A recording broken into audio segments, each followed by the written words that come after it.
Então vamos falar dos tipos de métodos numéricos. Portanto, existem quantos tipos de métodos numéricos? Portanto, nós temos os métodos numéricos precisos, os métodos numéricos iterativos e os métodos numéricos aproximados. Portanto, existem 3 tipos de métodos numéricos. Mas essa designação depende muito da literatura. Vocês poderiam encontrar métodos diretos, métodos iterativos e métodos indiretos. Mas aqui eu estou a utilizar, portanto, esta literatura, não é, que divide os métodos numéricos em 3 tipos. Temos os métodos numéricos precisos, iterativos e aproximados. Nos métodos numéricos precisos, portanto, nós teremos portanto, uma solução precisa ao realizar uma sequência de ações. Portanto, ao realizar certas ações, nós teremos uma solução precisa. É aquilo que nós fizemos portanto, diariamente na matemática, não é? Por exemplo, queremos calcular uma equação x ao quadrado mais 2x mais 1 igual a 0. Tá? Aqui nós teremos uma solução precisa. Aí nós utilizamos o método preciso. Tá? Utilizamos a discriminante, não é? O produto, transformamos essa equação em produto de 2 fatores, etc, etc. Então teremos uma solução precisa. E essa solução precisa, né? A precisão ou o erro, não é? Epsilon não é dada. Então nós não precisamos de nenhuma precisão. Porque se nós teremos já uma solução precisa, então não precisamos de nenhuma precisão. Então, nos métodos precisos, nós não temos o erro, não nos é dado a precisão. Já nos métodos iterativos, ao realizar, portanto, certas iterações, aqui o cálculo faz-se de forma cíclica, não é? Vamos realizar a primeira iteração, segunda, terceira, até um certo número de iterações. Nós obtemos, então, uma solução aproximada. Tá? Ao realizarmos certas iterações, isto é, o cálculo de forma cíclica, obteremos então uma solução aproximada. E nos métodos iterativos, uma vez que nós teremos sempre uma solução aproximada, a solução torna-se mais precisa em cada iteração. Quer dizer que quanto maior for o número de iterações, mais precisa será a solução. Quer dizer que a solução vai se aproximando cada vez mais da solução real, não é? Através do número de iterações. E claramente que nós precisamos da precisão ou do erro. Daí que a precisão ou erro, epsilon, é sempre dada. E por fim, nos métodos aproximados, ao realizar uma sequência de ações, isto é, sem ciclos, nós não precisamos de fazer de forma cíclica, né? Nós também obteremos uma solução aproximada. Tá? E a precisão, tanto para os métodos aproximados, também não é dada. Tá? Nós não precisamos da precisão ou do erro. Tá? Então, nós temos aqui 3 tipos de métodos numéricos. Os precisos, em que a solução será precisa em função de certas sequências. Né? O erro não é dado. Temos os métodos iterativos, que dependem do número de iterações. Ou seja, ao realizar certas iterações, tanto o cálculo de forma cíclica, temos uma solução aproximada. E a solução vai tornando-se mais precisa na medida que nós vamos realizando certos números de iterações. Portanto, quanto maior for o número de iterações, maior será, portanto, a precisão da solução. E a precisão é dada, o erro, né, que nós chamamos aqui, é dado. Para os métodos aproximados, nós, ao realizarmos uma sequência de ações, teremos uma solução aproximada e o erro não é dado. Então, esses são os tipos de métodos. Então, se tiveres a utilizar uma outra literatura, escreve aí nos comentários quais são os métodos portanto, as designações dos tipos de métodos numéricos. Em diante, vamos falar das condições de convergência e precisão dos métodos numéricos. O que é isso de condição de convergência e de precisão dos métodos numéricos? A condição de convergência do método numérico, portanto, é a condição que mostra, portanto, se este método pode ser utilizado, né, para resolver uma dada tarefa ou não. Por vezes nós estamos a resolver um certo problema e nós utilizamos um método que não cumpre com a condição de convergência. Então, automaticamente, nós não teremos como resolver este problema. Então, temos que sempre testar a condição de convergência, saber se o método a ser aplicado para resolver esta tarefa, se vai, portanto, convergir ou não. Se não convergir, então não vamos resolver esta tarefa com aquele método. Podemos utilizar um outro método. Já a condição de precisão é a condição que mostra se a precisão necessária dos cálculos foi alcançada ou não. Portanto, estamos a resolver um certo problema utilizando um certo método e este método foi dado este problema, não foi dado com uma certa precisão.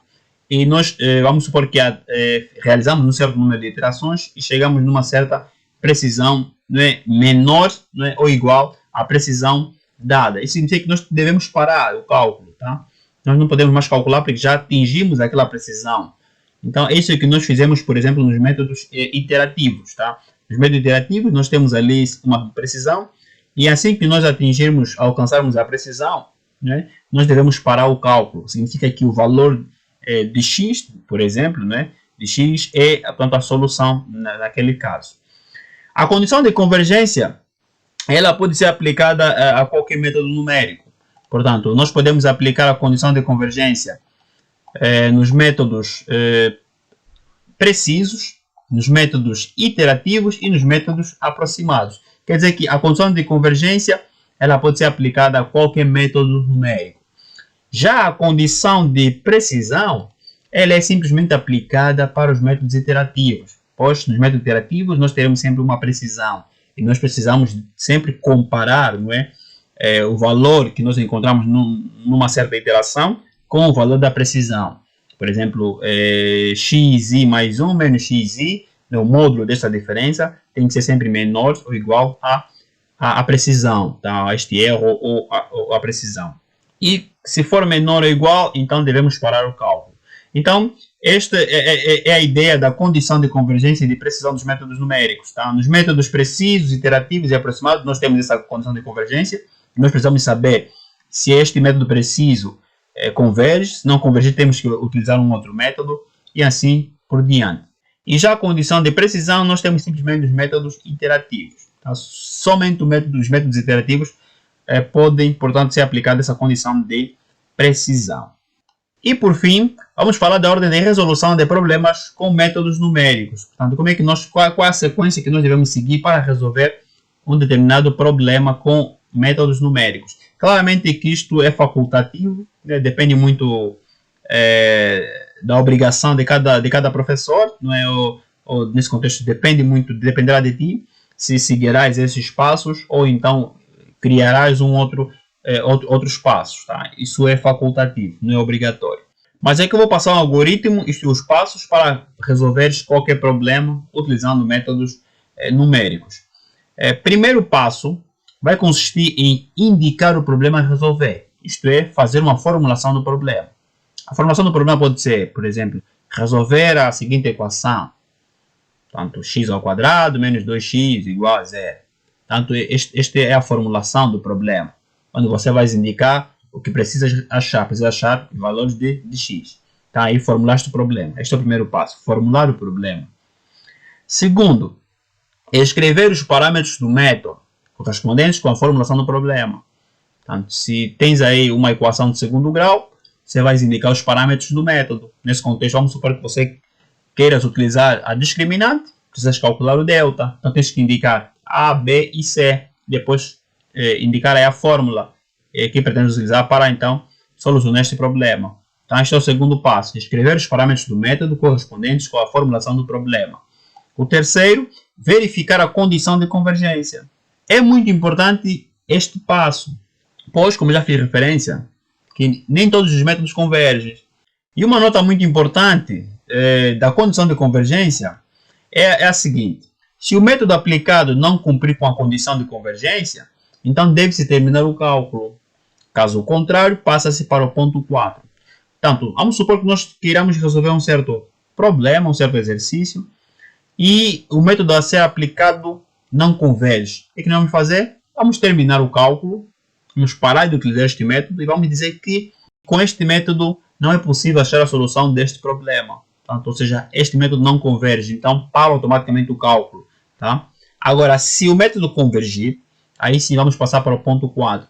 E o ponto 4 diz que realizar o algoritmo do método.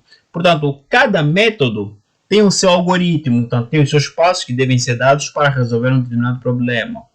Se o método for preciso, por exemplo, então precisamos realizar as ações e encontrar a solução precisa. Se o método for iterativo, precisamos realizar os cálculos iterativos, isto é, de forma cíclica, realizar um certo número de iterações, até que se cumpra a condição de precisão. Assim que for cumprida a condição de precisão, devemos parar o cálculo. Portanto, e dizer que aquele valor de x, não é, será nesse contexto o valor, portanto, será a solução, pois é aquele valor que faz com que a condição de precisão seja cumprida. Isto é para os métodos iterativos. Já para os métodos aproximados, precisamos realizar as ações ou o algoritmo do método e obter soluções aproximadas. Depois de cumprido o ponto 4, vamos para o ponto 5º e último, escrever a resposta. Portanto, esse é então o algoritmo, tanto a ordem de resolução do problema com métodos numéricos. Tá? Indicar o problema a resolver, escrever os parâmetros do método correspondente à formulação do problema, verificar a condição de convergência, realizar o algoritmo do método e escrever a resposta. Como eu já fiz referência, esta ordem é facultativa, vocês podem seguir esta ordem, bem como vocês podem criar uma outra ordem ou simplesmente resolver um exercício. Mas se vocês seguirem esta ordem, né, portanto, estarão de parabéns, pois esta ordem, portanto, este algoritmo foi criado de forma simples para vocês compreenderem os passos que se devem dar para resolver qualquer exercício, né, utilizando métodos numéricos. Portanto, eu aconselho vocês a seguirem estes passos, tá? Primeiro, segundo, terceiro, quarto e o quinto, tá? Então, este foi o vídeo de hoje. Se você gostou, deixe o seu like, inscreva-se no canal, ative o sino das notificações para receber a notificação dos próximos vídeos. Deixe nos comentários o que você achou sobre esta aula introdutória, né, dos métodos numéricos. Se tiveres uma dúvida, uma inquietação, pode escrever nos comentários. Na próxima aula, vamos falar do cálculo manual. Então, espero no próximo exercício. Este é o canal Lapo Science Século XXI. Juventude, isto é ciência. Até mais.